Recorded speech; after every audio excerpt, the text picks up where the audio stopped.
Hey YouTubers, wanted to show you a scope I just picked up through Amazon. It's a Millet 416 by 50 TRS 1. It's a 1 mil click and it's a mil bar. It's got a 30 mil tube. Comes pretty packaged up pretty tight. Not a whole lot of movement in here. One of the more elaborate boxes I've seen.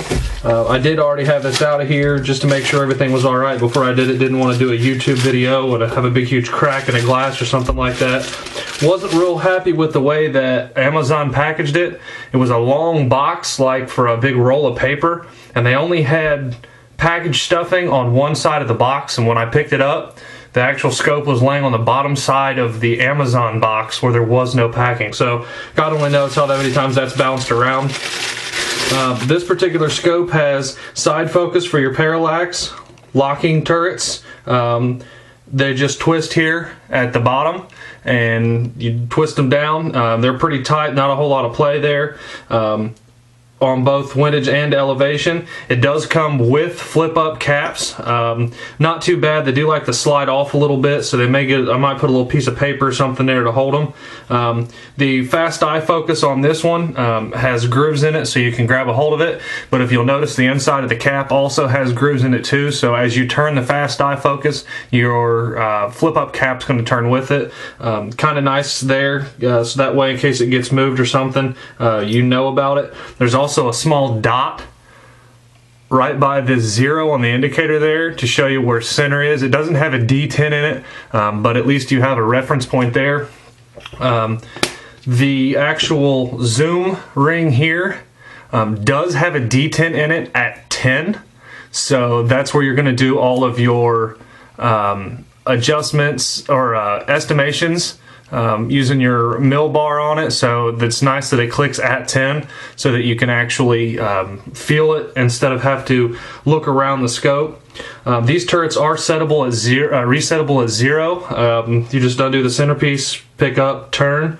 One thing I do like about having these lockdowns here on it is you don't have to push down on the caps, which I find sometimes if you end up where your 0 is or your mil is, that you get right in the middle of a click or 2 clicks. I've had it on 2 clicks on some, that when you go to push the cap down, you actually have to turn it a click to get it to lock, which not a real big deal. I mean, obviously you can adjust for it, but even still, it is kind of nice.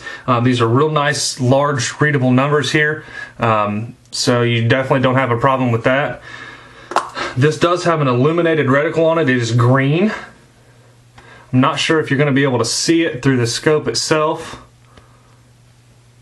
I don't think you can, but it is very bright. It goes all the way up to number 10, and it only lights up the actual crosshairs themselves and not the bars directly around it. There is no bleed. It doesn't bleed to the outside of the case or the inside of the tube at all, so there is no glare from the inside.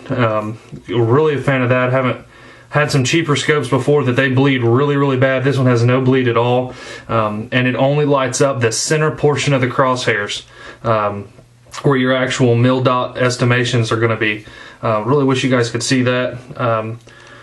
But overall, I'm pretty impressed. This is kind of a 300. I got it off Amazon for $340, which was about the average price on it. There's not many other places I could get it for cheaper. I do have Amazon Prime, so obviously the shipping was free, so I didn't have to pay for the shipping, but every other place out there was give or take $5 on $300, not including shipping. So it was pretty close. Just about anywhere I went and looked for that.